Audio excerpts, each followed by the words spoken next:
Hello, everybody. My name is Tyler Russo, and this is the KO Podcast, episode number 23. In this episode, I will be reviewing UFC Orlando. What an event that was.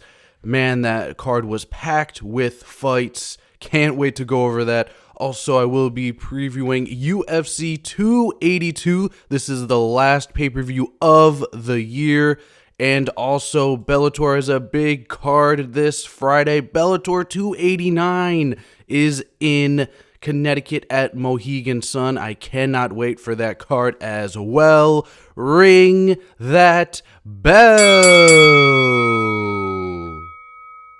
All right, let's get into UFC Orlando. The first fight of the night was a women's strawweight matchup. We had Yasmin Haradi taking on Estela Nunes, and Nunes knocked down Haragi in the first round, but Yasmin Haragi responds in a big way, stays undefeated at 10-0, and she gets the finish in the second round. Yasmin Haragi, she is such, a big prospect in this women's strawweight division. So, keep an eye on her. She's definitely one of the bigger prospects in this weight class. Moving on, we had a men's featherweight matchup. We had Marcelo Rojo taking on Francis Marshall. And in the second round, Francis Marshall gets a brutal KO finish. This was his UFC debut, so congratulations to Marshall on his first UFC victory. Moving on, we had a men's lightweight bout. We had Natan Levy and Geno Velasquez, and Natan Levy gets a decision victory. He looked pretty good in this fight. Moving on, we had a featherweight matchup. We had Darren Elkins taking on Jonathan Pierce, and Jonathan Pierce was dominant from start to finish. Elkins, by the end, was a bloody mess, and definitely stays true to his nickname, The Damage, but, he did not look, particularly well in this fight. Jonathan Pierce, like I said, he dominated from start to finish. Vicious ground and pound, elbows. Jonathan Pierce looked really good in this fight. Moving on, we had a lightweight matchup. We had Michael Johnson taking on Mark Jacasey, and Michael Johnson gets the decision victory. It was by split decision. Mark Jacasey was really thought that he won this fight, but, I believe that he could have won this fight, but he took his, foot off of the gas and kind of coasted in the third round especially, and I think that really cost him in this fight. Michael Johnson was just the busier fighter, and, good performance by Johnson. Moving on, we had another lightweight bout. We had Clay Guida taking on Scott Holtzman, and Clay Guida gets the decision victory. He is still picking up W's this late in his career, so congratulations to Clay Guida. And Scott Holtzman did retire after this fight, so happy retirement to Holtzman. He put his gloves in the middle of the octagon.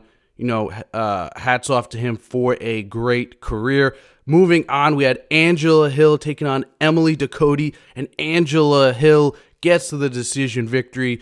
She was in control of this fight basically from start to finish. Ducote just seemed like she could not get going. Angela Hill's pressure was just too much for her, and, really dominant decision victory by Hill. Now, let's get to the 7-fight main card. The first fight of this stacked main card, we had Nico Price taking on Philip Rowe, and what a fight. This was a pretty hectic fight. Both guys were visibly gassed out. In the third round, Philip Rowe gets, a finish on Price. It was a standing TKO, but these guys, hey, they were swinging even though they had no energy left. And Philip Rowe, he just, if there's a will, there is a way, and, he willed his way to win. So both of these guys, man, they put everything into this fight. So, congratulations to Phil Rowe on the victory up next, we had a middleweight bout. We had Eric Anders taking on Kyle Daukaus, and Eric Anders gets the second round TKO. Anders looked pretty good in this fight. Daukaus just, I don't know, he just didn't really, perform well, and he's been on a skid of recent. So it's been a tough couple of fights for Daukaus. But congratulations to Anders on getting that stoppage victory. And moving on, we had a middleweight bout. We had Jack Hermansson taking on Roman Dolidze, and this was probably one of the more impressive wins of the night. Roman Dolidze, he gets Jack Hermansson on the ground, puts him in a calf slicer, and then starts to use ground and pound, and that's how the fight is finished. It was a calf slicer / ground and pound. I've never seen that finish, in a UFC fight. So Roman Dolidze is coming on strong. He is now in the top 10 for the for the middleweight rankings. So we have some new blood in the top 10 of this division.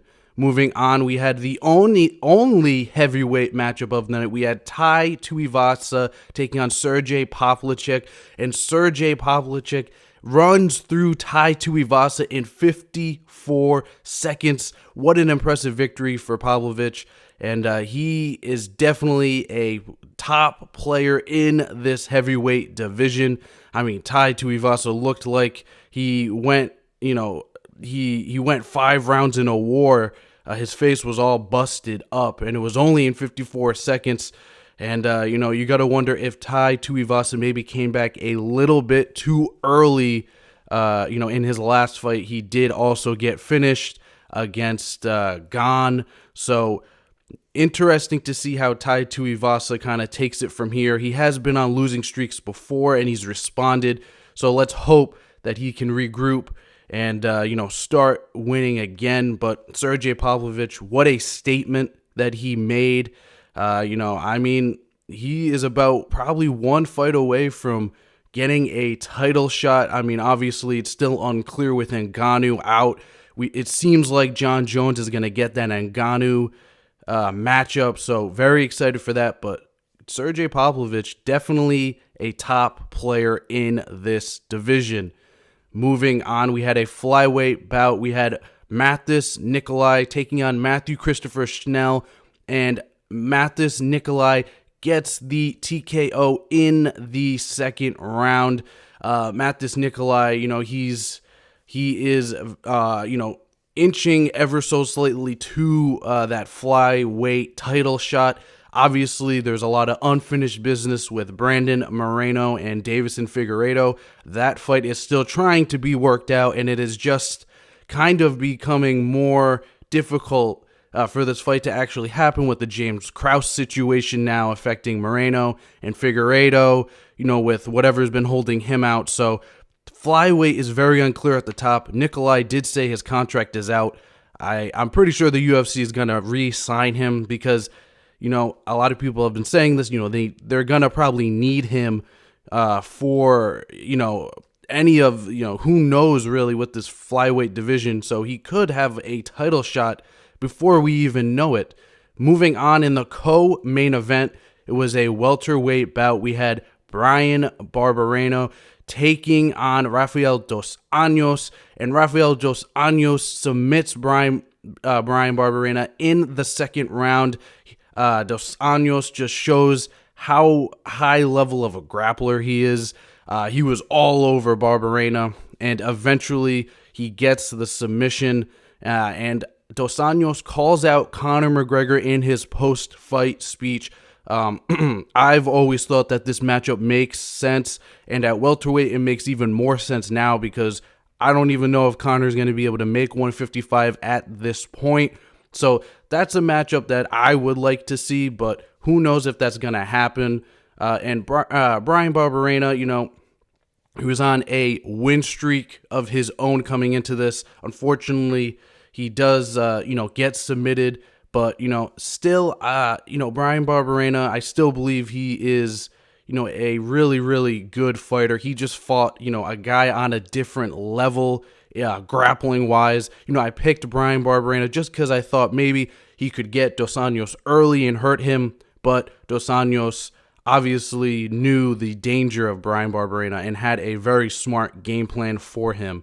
Moving on to the main event, we had a welterweight matchup. We had Stephen Wonderboy Thompson versus Kevin Holland, and what a fight this was. Kevin Holland sits down Stephen Thompson in the first round, and oh man, these two put on a show. There was absolutely no really grappling at all, and Stephen Thompson and Kevin Holland did a lot of media together. Kevin Holland said he wasn't going to take him down. He didn't, but that may have caused him the fight tactically. But Stephen Thompson, he rallies in the second and third round was huge. The third round, he almost stopped. I don't know how Kevin Holland was staying up with some of these shots that he was eating. He was eating shots clean, punches, kicks, just, oh man, and he would not go down. He was a wall that would not get knocked down. I mean, props to Kevin Holland. He showed how tough he is. And he broke his hand in this fight. I believe it was in 3 places. So by the fourth round, he wasn't even by the fourth and third round, he wasn't even throwing the hand that broke, and it was pretty obvious that something was wrong. And at the end of the fourth round, his corner makes the correct call and stops it and saves Holland from any more damage than what he was taking. As I said, Holland did not grapple Thompson. I believe that Holland had the better grappling. If he took him down more, I believe he would have won this fight. But as I said, they both wanted to stand and bang. And man, this is definitely a fight of the year candidate. If you have not seen this fight, you have to watch this fight. I mean, such a super entertaining fight, nonstop action, and just really high-class striking from both men. Stephen Thompson almost had Holland out of there in the third. Like I said, Holland just kept eating each shot like nothing. And, props to both men on putting on an amazing performance for the fans of Orlando. I love when the fight night cards are in front of a live audience. It just feels like the fighters have this different intensity, and it just makes the whole card so much better. And that was UFC Orlando. Now let's move on to UFC 282. All right, this card has unfortunately had a lot of fights drop out. So this card originally looked a lot better than what it is right now. Now there still are some really good fights on this card, but unfortunately, this card is a little bit weak, because of those fight dropouts. We lost the original main event, Yuri Prochazka taking on Glover Teixeira. That was supposed to be for the lightweight title, but unfortunately, as most of you know, Yuri Prochazka injured his shoulder really, really bad and vacated the title. Glover, declined, I believe, Ankalaev, because he wanted more time to prepare. So that's very understandable. Glover's not young anymore, so I can definitely see why he chose not to take the short notice title fight. But there are some fights that I do want you to know about. We're going to go to the early prelims right now. We have a featherweight bout. We have TJ Brown taking on Eric Silva. And then we have a featherweight bout. We have Billy Quartillo taking on Alexander Hernandez. That should be a pretty good fight. Moving on to the prelims, we have some very interesting matchups here. We have Chris Curtis taking on Joaquin Buckley. This should be a really good fight. Chris Curtis, obviously I believe he's the 15th ranked middleweight, and Buckley is an all-action fighter. Both men are all-action, really. I mean, Chris Curtis is called the Action Man for a reason. I don't know why this fight is so low on this card. With all these fights that have dropped out, I mean, I think that these two men deserve a bigger spotlight. Moving on, we have a middleweight bout. We have Edmund Sherbazian taking on Dolce Lombakla. I probably butchered his last name. I apologize. But this is a huge fight for Edmund Shahbazyan. I mean, he has lost 3 straight in a row, and each loss has looked worse than the last, in my opinion. So this is a crossroads fight for him. You know, we have another fight like this on the main card that I'm going to talk about. Moving on in the heavyweight division, we have Jardinho Rosenstrike taking on Chris Daukaus. This should be a fun fight. Rosenstrike is a really good kickboxer. Both men are finishers, so I am hoping to see a finish in this fight. Moving on in the prelim main event, we have a bantamweight bout. We have Raul Rosas Jr. taking on Jay Perrin, and Raul Rosas Jr. is just 18 years old. Yes, I am older than him, and yes, he's already in the UFC at 18. He got his contract awarded to him on the Contender Series. This past season for that show, he was just 17 when he got his contract. So, I mean, he's 6-0. He's again just 18. He's a raw prospect. I truthfully am not really sure what to really expect in this fight. Obviously, he showed a lot of skill in his Contender Series win. So, sky's the limit for this young man, but also for the UFC. I don't think they have to push him too much. You want him to grow and be successful at the same time. I think this is a good matchup for him. Jay Perrin, he's 10-6, so obviously a veteran of the sport. So this is a very interesting fight to watch out for. Now let's move on to this main card. Starting off this main card, we have a featherweight bout. We have Bryce Mitchell taking on Ilia Topuria. And I mean, Bryce Mitchell, what a performance he had against Edson Barboza, his last fight. I did not expect Bryce Mitchell to knock down Barboza, but he did. So he impressed me a lot in that fight. Obviously, he has a really elite ground game. He has one of the only twister submissions in UFC history. But Ilia Topuria, I just believe, is a different breed. I really believe that this guy can be a future champion in the years to come. Topuria, in his short time in the UFC, has fought at lightweight. He's fought at featherweight.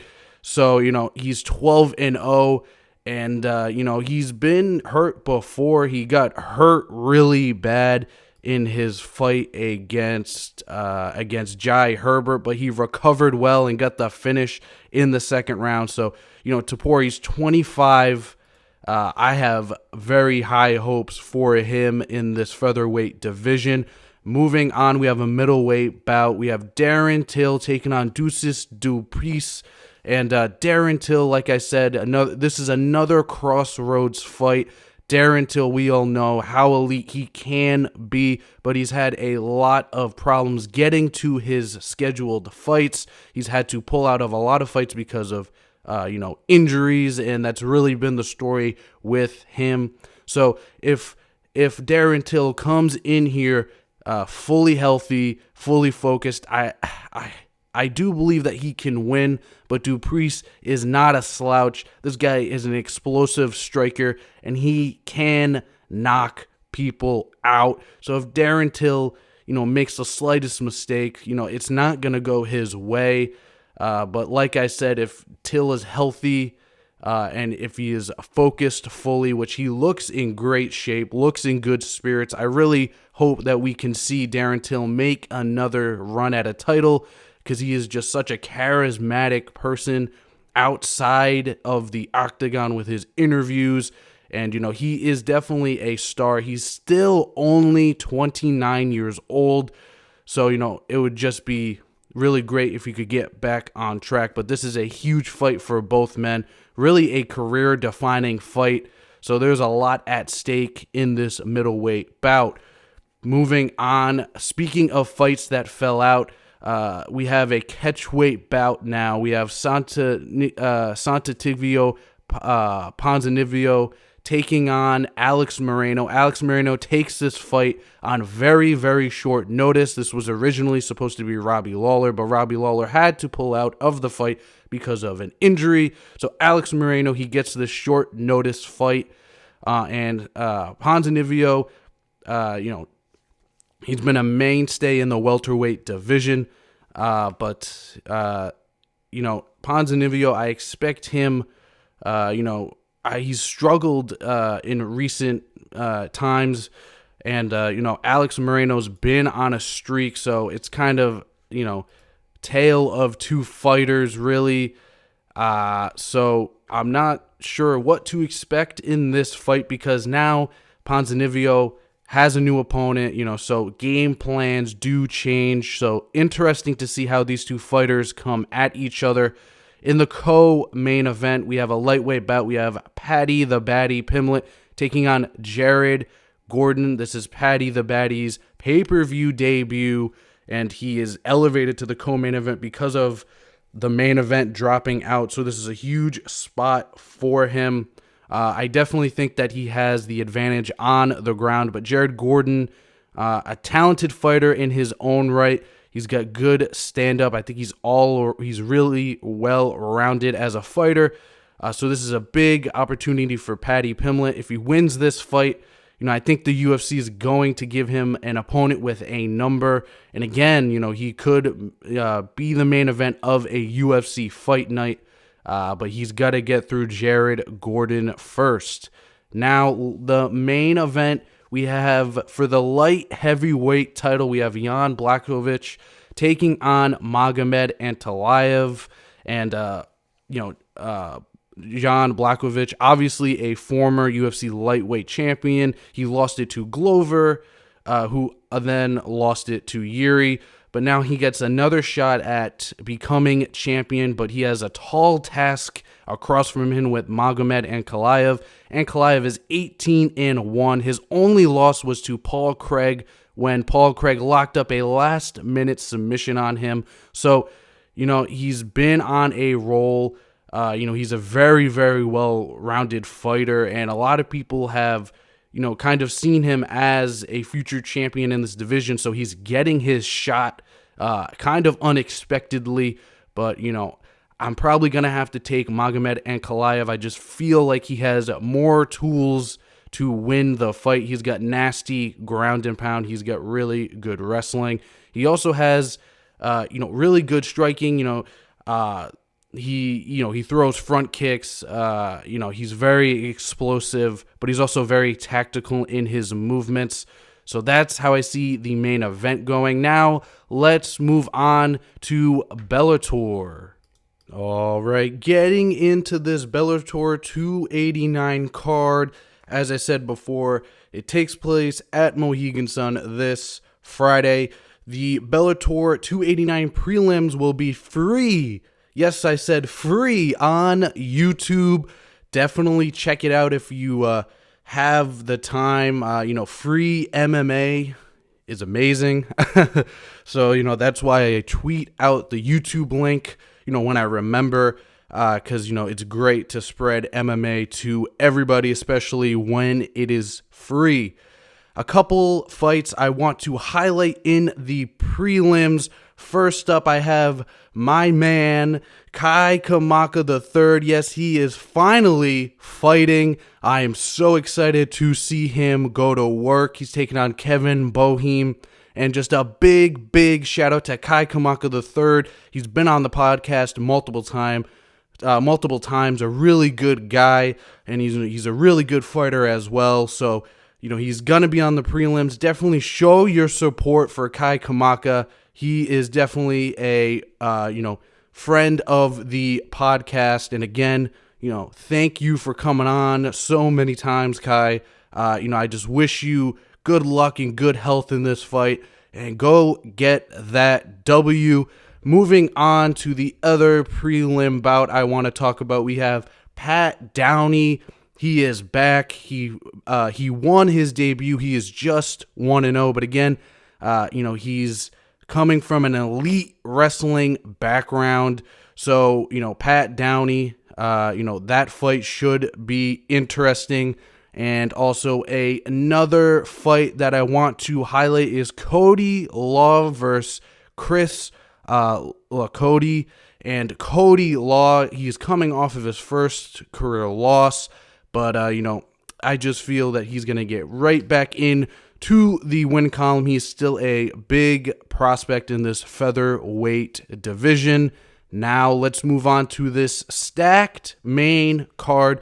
The first fight of the main card is a middleweight bout. We have Dalton Rosa taking on Anthony Adams, and Dalton Rosa is coming off of a impressive KO finish against Romero Cotton. Cotton considered a big prospect in the Bellator middleweight division, but Dalton Rosa, KO'd him in his last fight. He is 7-0. I mean, this guy, his nickname is Hercules because he is built exactly how I would picture Hercules' body.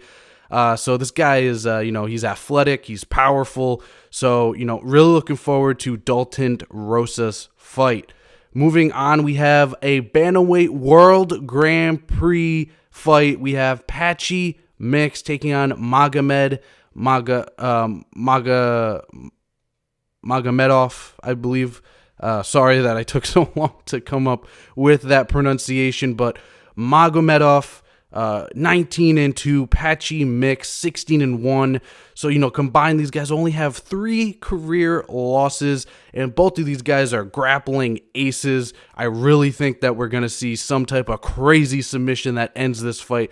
I mean, Magomedov had a great submission in his last fight to get to this next round. Patchy Mix, obviously, like I said, both of these guys are grappling aces, so this is definitely going to be a grappling affair. And then now in the co-main event, we have the Women's Flyweight Championship on the line. We got the champ, Liz Carmouche, taking on the former champ, Juliana Vasquez.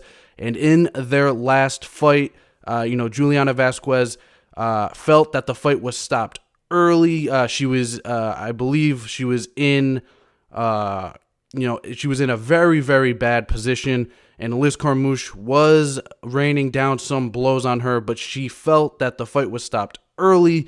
In my opinion, Liz Carmouche looked like, eventually she was probably going to get that finish, but, maybe she didn't get, maybe Juliana Vasquez didn't get the necessary time to kind of fight her way out of that position. It was a little bit, in my opinion, maybe a tad bit early, but Liz Carmouche said that she took that, kind of personally, that she thought that the fight was stopped too soon. So, I mean, there is a little bit of animosity coming into this fight. So both of these women are going to come out strong, and this should be a good fight. And speaking of animosity, in the main event, we have another Bantamweight World Grand Prix matchup. Also, this is for the interim Bellator Bantamweight Championship. We got the interim champ, Rafael Stotts, taking on Danny Sabatello. These two have been at each other's throats all in the lead up to this fight. I mean, I love it. These guys know how to sell a fight. Both of these guys are very entertaining inside the cage and outside of it. They had to be broken up on the MMA Hour show. Ariel Helwani had to play the mediator in that moment. So both of these guys, man, this is going to be a very, very fun fight. Rafael Stotts is a very good wrestler. He's got a good stand-up game. He finished Juan Archuleta in his last fight. And, Danny Sabatello, he's kind of came out of nowhere. He beat Brett Johns, and now he's been on this run, and he's so close to getting that title and $1 million check. Danny Sabatello, cardio is his biggest asset. He's going to keep coming at you. He's going to chain wrestle. He's going to, employ some good ground and pound. And, this should be a really, really fun fight. And that is going to do it for Bellator 289. And I do just want to touch on this crazy situation that it involves James Krause. I mean, I've been wanting to kind of comment on it, but then just new news keeps coming out almost every day. It's been a couple days since new news has emerged on this, but this is, this is a huge deal. I mean, the integrity of everything, of betting and of the UFC really is kind of on the line here. I mean, I'm not saying the UFC knew about any of this, but, it did happen in their organization, and, they are responsible for their fighters and, for the fighters' coaches and managers. And, obviously, it was crazy, when Quebec came out and stopped accepting UFC bets. The betting in mixed martial arts is just a huge moneymaker for the companies, and for that to come into question, that's just not really a great look. James Krause, he's been pulled. He's not allowed to corner, really anybody in the UFC at this moment. Derek Minner, he was released by the UFC on December 2nd. So, they're definitely trying to, wipe their hands clean of this situation. And the other big news is that if you train at Glory MMA, which is the gym that James Krause owns, you're not allowed to fight in the UFC. That's huge. Like I said, Brandon Moreno that's his head coach. That's where he trains. I don't know if he showed his support for James Krause, and I'm just not sure when Moreno is going to fight again. That's really big for the UFC. Like I said, he's got a lot of fighters that fight in the UFC, so that's just affecting everybody in his gym. Just with all of his Discord and podcast, all of that has been deleted. And, he's been pretty silent on the matter. I mean, this involves the government. This just goes way beyond MMA. And, who knows when this is really going to be resolved. When you start to pull away at other things that surround this, you may find other people that are guilty or who may have done worse, but definitely there was a lot of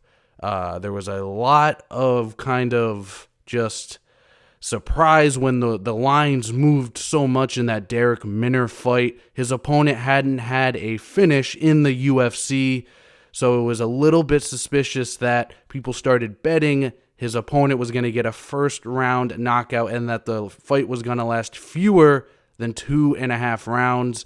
I personally don't really bet on MMA just because I always get it wrong. But, again, this is a huge integrity problem for the UFC. And, this could get much worse if more things become uncovered in this case. I just wanted to touch on this crazy situation. Again, as I said, information comes out pretty frequently on this. So when new information comes out, I will discuss it on the podcast. And that is going to do it for this episode of the KO Podcast. If you want to follow along with the podcast, the Twitter is the KO Podcast with Tyler Russo. The YouTube is the KO Podcast with Tyler Russo. And the Instagram is the KO_podcast. And I just hope that you all have a safe and blessed day. Thank you for listening. Bye-bye.